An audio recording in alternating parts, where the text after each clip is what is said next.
Bonjour les marins, je suis vraiment super contente de vous retrouver sur cette chaîne où je n'avais pas publié depuis quelques temps parce que, comme vous pouvez le voir derrière moi, j'étais très occupée avec la deuxième tranche de travaux sur Tiponche que nous avons mis à l'eau il y a à peine une semaine. Ce fut donc beaucoup plus long que prévu et je vais vous expliquer justement pourquoi ça a pris autant de temps et aussi on va continuer à voir combien coûte réellement la rénovation d'un voilier, comme dans la vidéo précédente de cette série où je parlais du vrai prix d'un voilier d'occasion.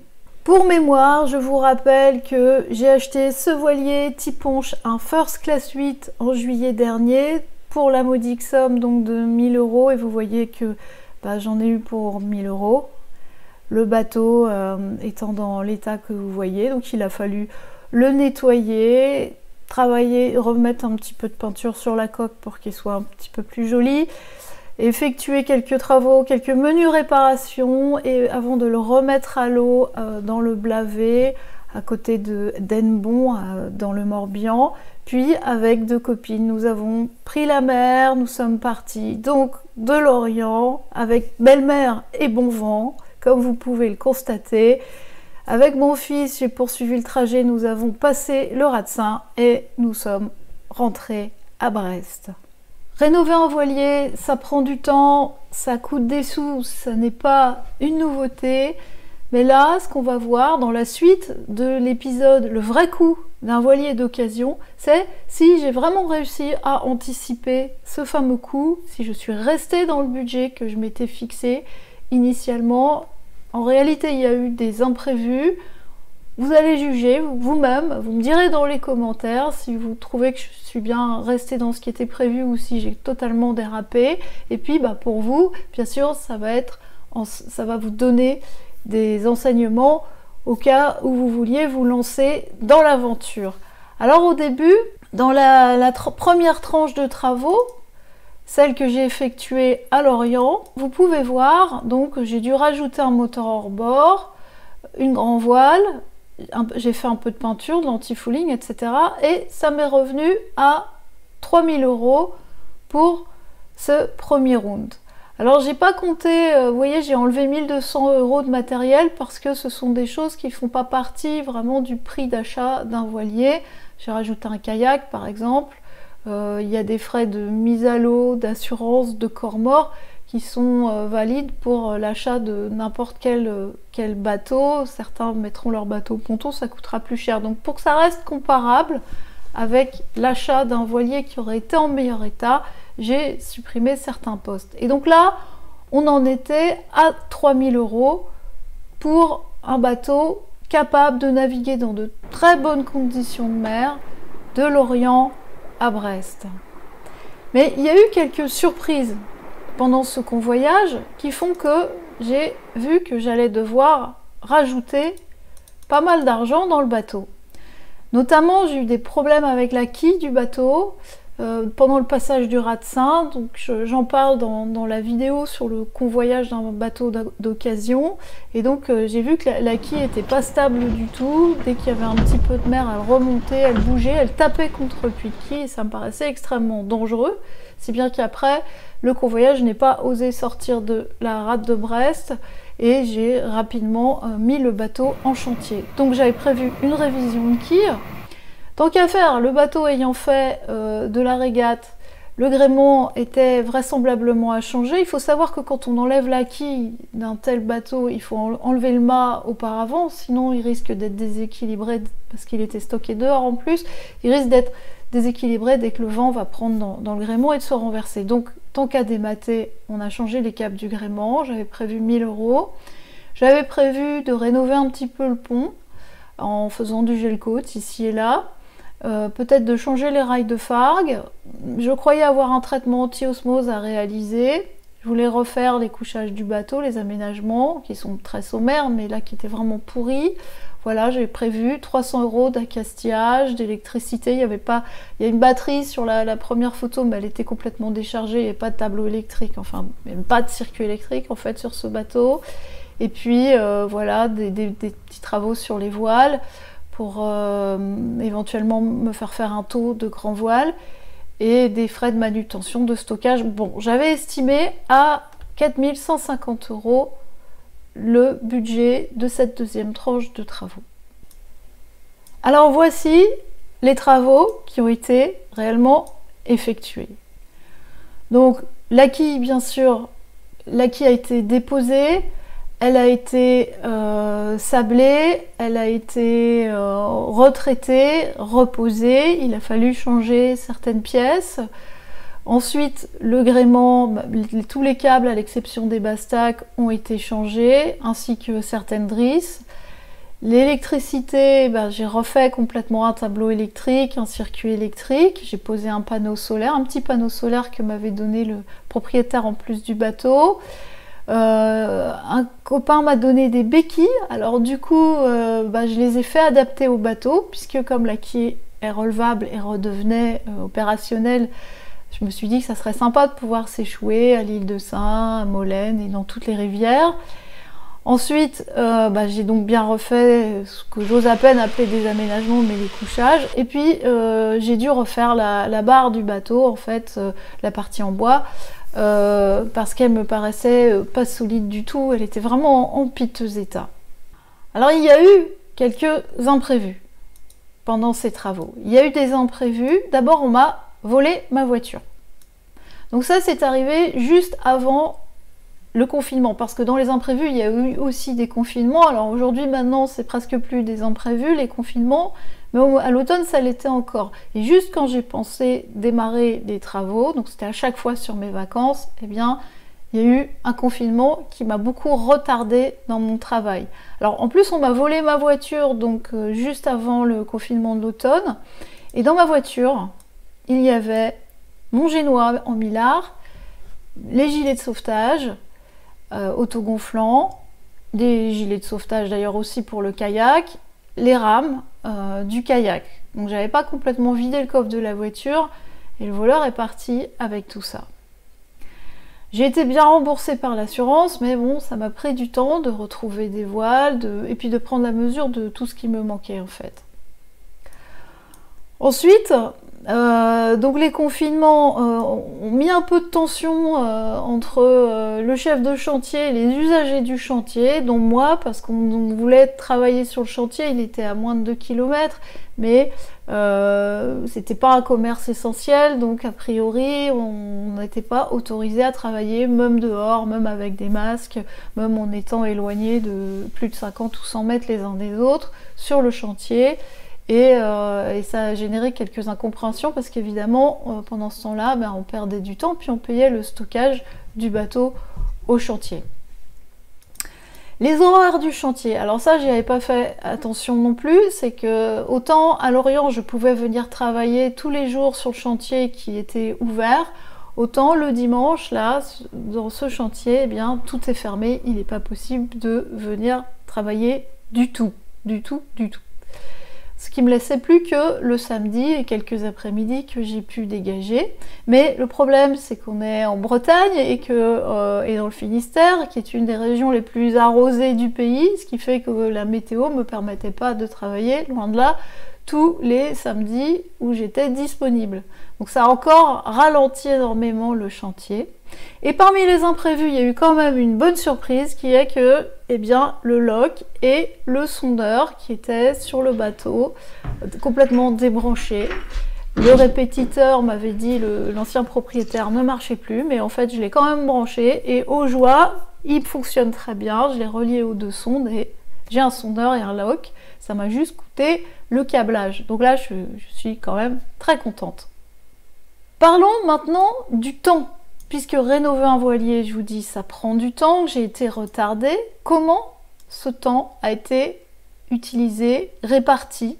Quand vous allez rénover votre voilier, vous allez devoir réfléchir à ce que vous allez faire, à moins d'être un professionnel. À chaque fois, il y a des nouvelles techniques à apprendre. En plus, ces techniques évoluent, il y a des nouveaux produits qui sortent, donc il faut s'informer, il faut voir comment on va faire les choses, et ça prend quand même beaucoup de temps, une certaine charge mentale. Ensuite, vous allez commander du matériel. Donc, il y en a une bonne part que vous allez commander en ligne. Alors là, ça recommence. Vous allez comparer les produits, voir qui est moins cher, les frais de livraison, etc. On y passe vraiment beaucoup de temps, mine de rien. Et puis, il y a les petites choses qui n'auront pas été commandées en ligne et dont vous avez besoin tout de suite, les choses que vous avez oublié de commander notamment. Et donc là, vous allez les acheter en magasin. Tout ça, ça prend les courses, hein, mais dans tout chantier, hein, pas que pour rénover un bateau, ça prend énormément de temps et c'est quelque chose à quoi on ne pense pas nécessairement. Ensuite, il y a les temps de préparation et de rangement. C'est-à-dire que comme je travaillais plutôt par demi-journée, j'avais du mal à dégager plus de temps, eh bien à chaque fois il fallait que j'aille dans mon atelier, que je remplisse la voiture en ayant sélectionné les bons outils en fonction des travaux que je voulais faire, que j'aille au chantier, que je décharge. Voilà, là je pouvais enfin bricoler, mais après il faut recharger, ranger, repartir, ça prend également du temps. Après revider la voiture, tout remettre dans l'atelier, parce que maintenant je fais attention quand même à vider ma voiture. La plupart du temps, j'ai pas trop envie qu'on me vole à nouveau tous mes outils ou mon matériel. Ensuite, le temps lui-même de bricolage, eh bien, représente finalement que peut-être un tiers, la moitié du temps global consacré à réfléchir, commander, acheter, se préparer, ranger. C'est très impressionnant. Le temps pour faire les choses, le temps pour réparer, et finalement, le moment où on s'amuse le plus aussi, quand on aime bricoler, il est assez court. Après la question du temps, vient la question de l'argent. Alors j'ai écrit l'argent et le bateau, j'aurais peut-être dû mettre l'argent et le marin, l'argent et le plaisancier. C'est un rapport particulier parce que cet argent qu'on met dans un bateau, on sait que c'est rarement un investissement. On aura peu de chances de retrouver la totalité à la vente. Et quand on achète un voilier, qu'est-ce qu'on achète? Eh bien, on achète du rêve, on s'offre tout un univers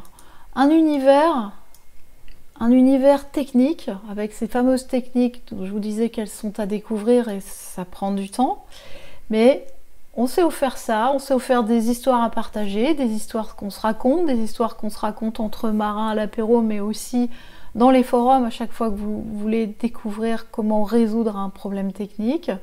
On s'offre des heures de bricolage, si on aime ça, il n'y a pas de souci. Si on n'aime pas ça, il ne faut pas rénover un bateau. On s'achète des inquiétudes, hein, ça c'est certain, quand le vent monte et que votre bateau est au corps mort par exemple, et qu'il souffle beaucoup plus fort que prévu comme c'est arrivé 3 jours après la mise à l'eau du bateau, je vous assure vous ne passez pas forcément une bonne nuit. Quelquefois on navigue aussi, on s'achète aussi quelques milles, voire beaucoup de milles, si on prend le temps nécessaire.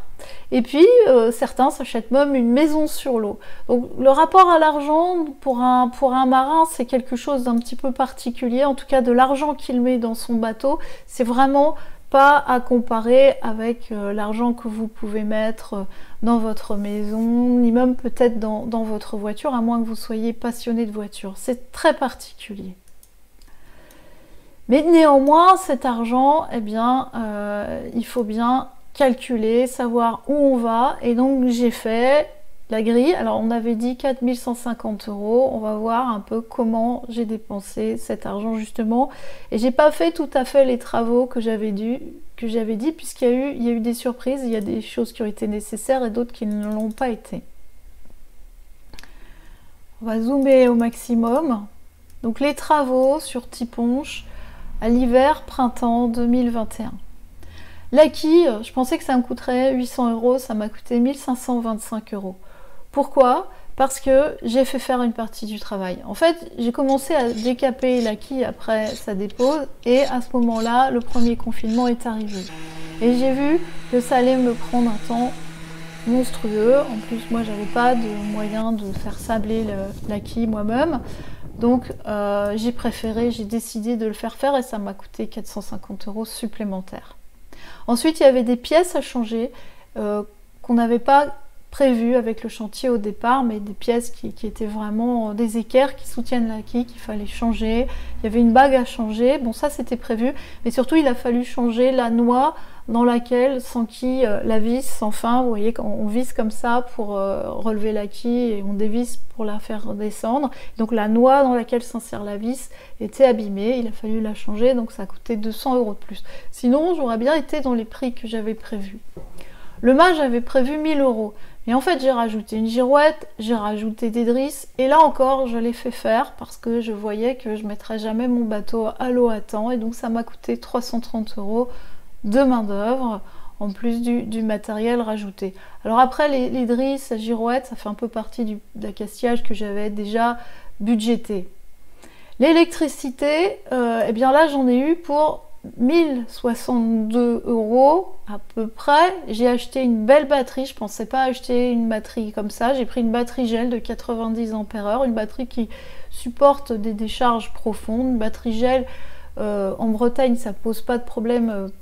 Il fait pas jamais très très chaud, donc je sais elle peut durer très très longtemps, et surtout elle fonctionne dans toutes les positions. J'ai un bateau qui est extrêmement gittard, elle est étanche, voilà, elle est vraiment adaptée à l'usage que je veux en faire. J'ai rajouté un peu donc le petit panneau solaire dont je parlais tout à l'heure.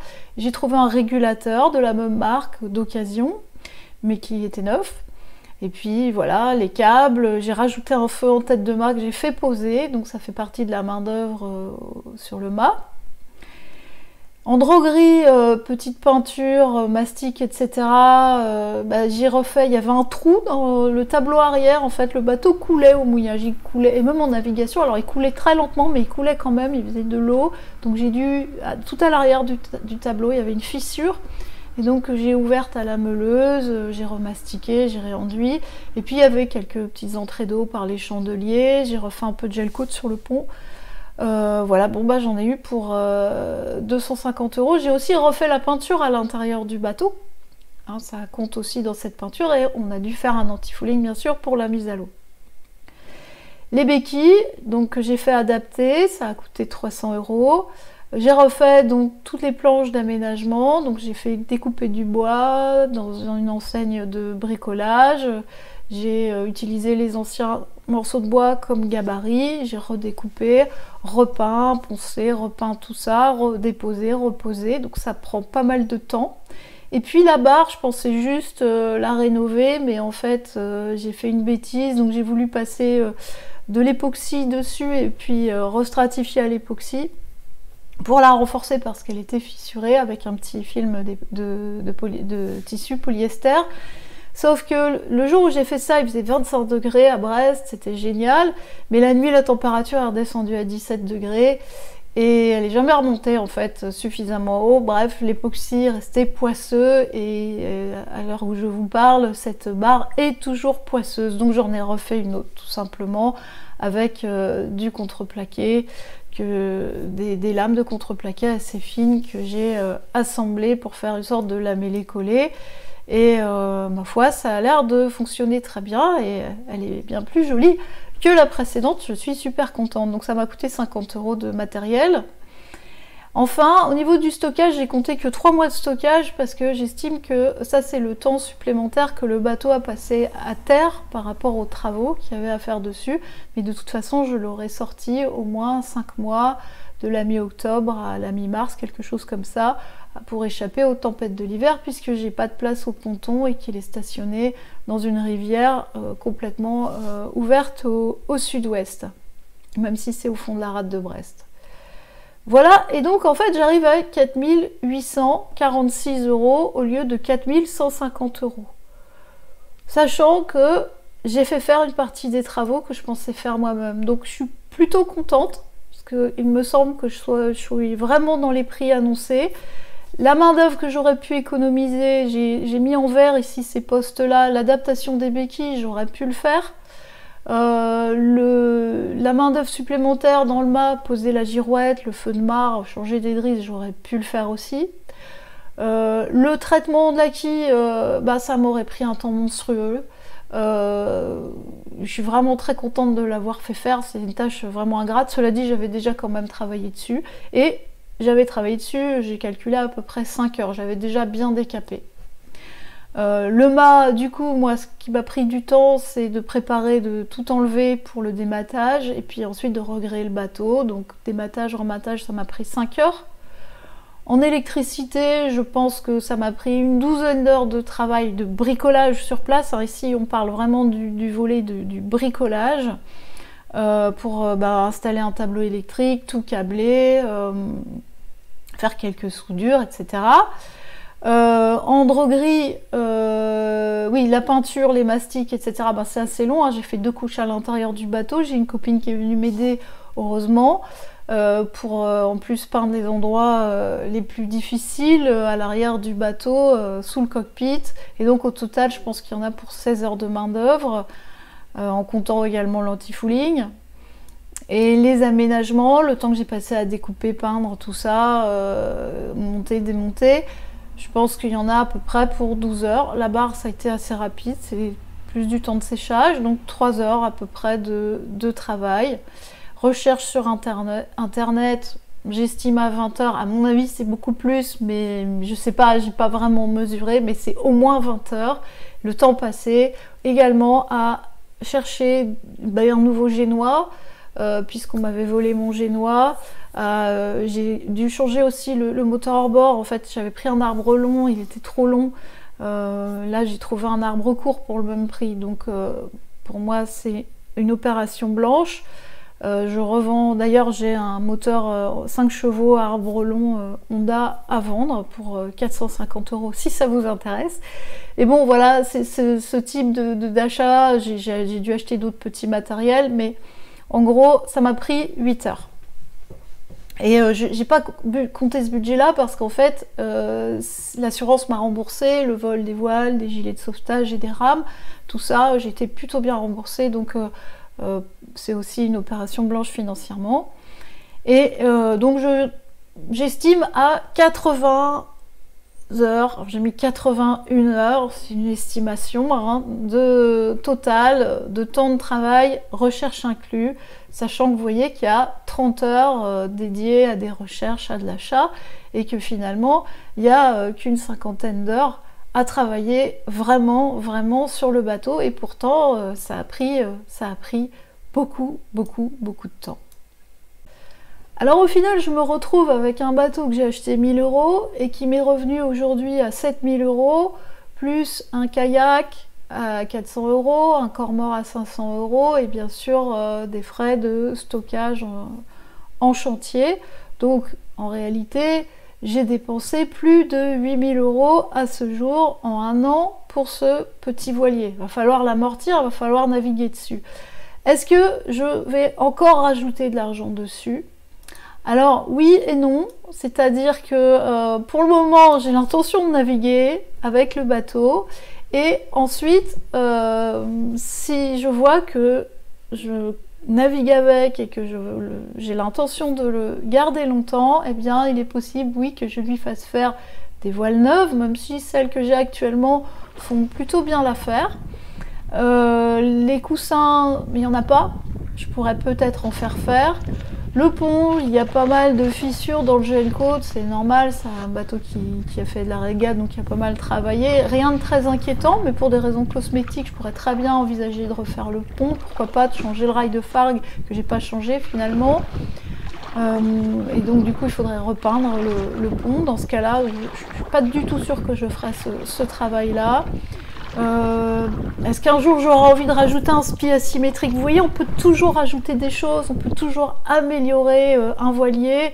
Et puis peut-être qu'il me prendra l'envie d'aller aux Açores avec ce bateau. Alors il n'est pas du tout fait pour ça, j'en ai parlé dans une autre vidéo où j'expliquais, où je commentais en fait la perte d'un First Class 8 par Marc qui est voulu traverser le canal de Suez avec son bateau pour se rendre en Inde. Ces voiliers sont quand même faits pour de la croisière côtière, donc si j'allais aux Açores, il faudrait que je l'insubmersibilise, que je rajoute une VHF, enfin que je l'arme en hauturier. Là j'ai juste acheté une VHF rechargeable, mais portable. Mais vous voyez, dans ces cas-là, il faudrait peut-être rajouter une batterie, ou en tout cas un panneau solaire supplémentaire, etc.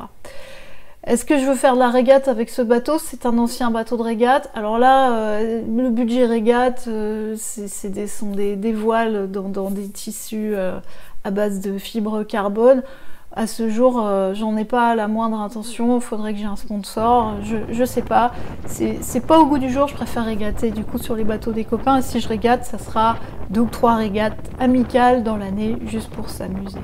Alors voilà, vous savez tout sur la rénovation de ce petit voilier acheté 1000 € et qui aujourd'hui est revenu à 7-8 000 €. Si cette vidéo vous a plu, mettez-moi un petit pouce bleu, n'hésitez pas à la partager.